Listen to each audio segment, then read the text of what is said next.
सभी विद्यार्थियों को नमस्कार।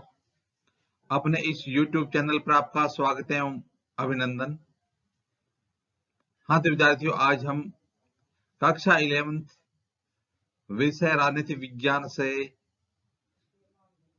गृह कार्य देखने जा रहे हैं। तो देखते हैं आज का होमवर्क, कक्षा 11th विषय राजनीति विज्ञान। तो देखिए, आज की कक्षा रहेगी 11th, विषय रहेगा राजनीति विज्ञान। तो देखते हैं विद्यार्थियों, आज के होमवर्क का पहला प्रश्न, भारतीय संविधान के लिए मसविदा तैयार करने वाली समिति के अध्यक्ष कौन थे? तो भारतीय संविधान के लिए जो मसविदा तैयार किया गया था, उस मसविदे को तैयार करने वाली समिति के अध्यक्ष कौन थे? आपको 4 विकल्प दिए जाते हैं। पहला है डॉक्टर भीमराव अंबेडकर, दूसरा विकल्प है डॉक्टर राजेंद्र प्रसाद, तीसरा विकल्प है पंडित जवाहरलाल नेहरू और चौथा विकल्प है सच्चिदानंद सिन्हा। तो आपको इन 4 विकल्पों में बताना है कि भारतीय संविधान के लिए मसविदा तैयार करने वाली समिति के अध्यक्ष कौन थे। तो मसविदा तैयार करने वाली समिति के अध्यक्ष कौन थे? डॉक्टर भीमराव अंबेडकर। तो प्रारूप समिति के अध्यक्ष कौन थे? डॉक्टर भीमराव अंबेडकर संविधान की प्रारूप समिति के अध्यक्ष बनाए गए थे। हाँ तो विद्यार्थियों, अब देखते हैं आज के होमवर्क का दूसरा प्रश्न, भारतीय संविधान के निर्माण में कितना समय लगा?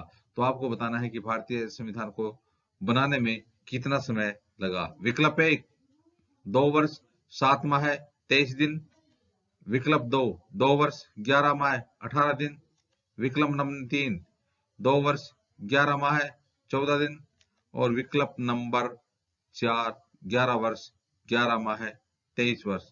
तो हमें पता है कि भारतीय संविधान के निर्माण करने में 2 वर्ष 11 माह और 18 दिन लगे थे, इसलिए इसमें 2 नंबर विकल्प सही हो जाएगा, 2 वर्ष 11 माह और 18 दिन। तो इसका उत्तर कितना क्या हो जाएगा? विकल्प नंबर 2 हो जाएगा, 2 वर्ष 11 माह और 18 दिन। हाँ तो विद्यार्थियों, अब देखते हैं आज के होमवर्क का तीसरा प्रश्न है, केंद्र और राज्यों के बीच वैधानिक शक्तियों का बंटवारा किस अनुसूची में दिया हुआ है? केंद्र और राज्यों के बीच वैधानिक शक्तियों का विभाजन है, वो किस अनुसूची में दिया हुआ है? किस अनुसूची के अनुसार बंटवारा किया जाता है? तो आपको 4 विकल्प दिए जाते हैं। पहला है 5वीं अनुसूची, दूसरा है 8वीं अनुसूची, तीसरा है 6ठी अनुसूची और चौथा है 7वीं अनुसूची। तो आपको बताना है कि केंद्र और राज्यों के बीच वैधानिक शक्तियों का बंटवारा किस अनुसूची में दिया गया है। तो इसका विकल्प हो जाएगा, उत्तर हो जाएगा विकल्प नंबर 2, विकल्प नंबर 4 7वीं अनुसूची, विकल्प नंबर 4 हो जाएगा 7वीं अनुसूची। तो 7वीं अनुसूची में यानी केंद्र और राज्यों के बीच जो शक्तियों का विभाजन है वो दिया हुआ है। तो इसका उत्तर क्या हो जाएगा? विकल्प नंबर 4 7वीं अनुसूची। अब देखते हैं विद्यार्थियों अगला प्रश्न, निम्नलिखित में से कौन सा कथन सत्य है? तो आपको बताना है कि आपके सामने जो कथन दिए गए इनमें से सत्य कथन कौन सा है। उपराष्ट्रपति का चुनाव 6 वर्ष की अवधि के लिए होता है। दूसरा विकल्प है उपराष्ट्रपति चुनाव के लिए व्यक्ति को राज्यसभा का सदस्य होना जरूरी है।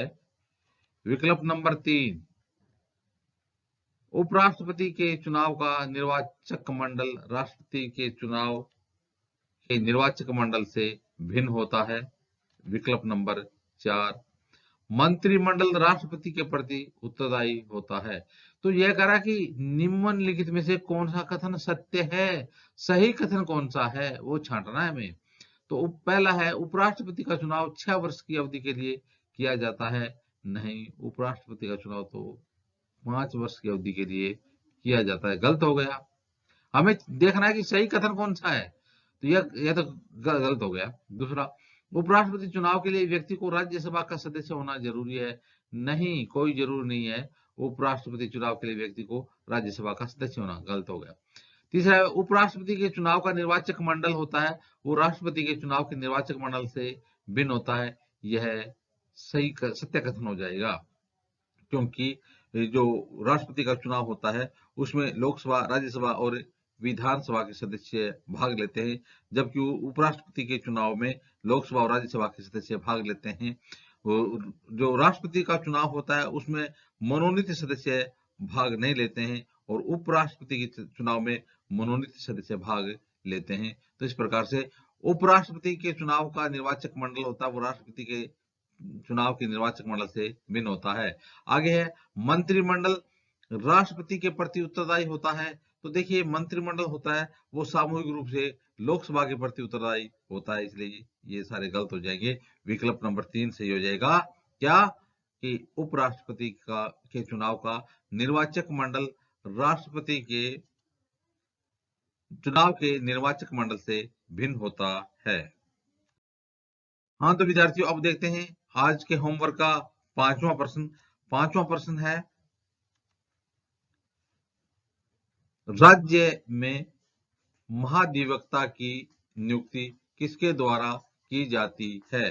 राज्य में महाधिवक्ता की नियुक्ति किसके द्वारा की जाती है?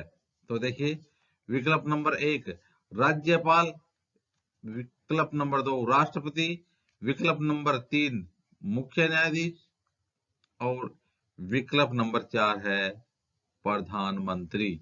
तो राज्य में महाधिवक्ता, तो राज्य का जो महाधिवक्ता होता है कौन है?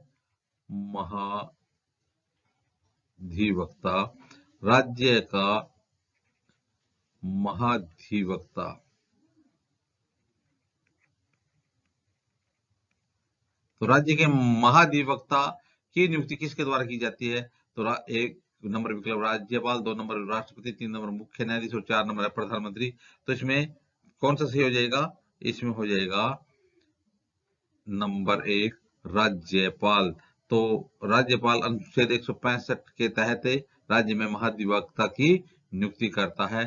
तो इसमें 1 नंबर विकल्प सही हो जाएगा। तो इस प्रकार से विद्यार्थियों, आज हमने होमवर्क राजनीति विज्ञान से प्रश्नोत्तर देखे। आगे आने वाले वीडियो में भी इसी प्रकार से प्रश्नोत्तर देखते रहेंगे। आप भी अपने इस YouTube चैनल के साथ बने रहिए। धन्यवाद।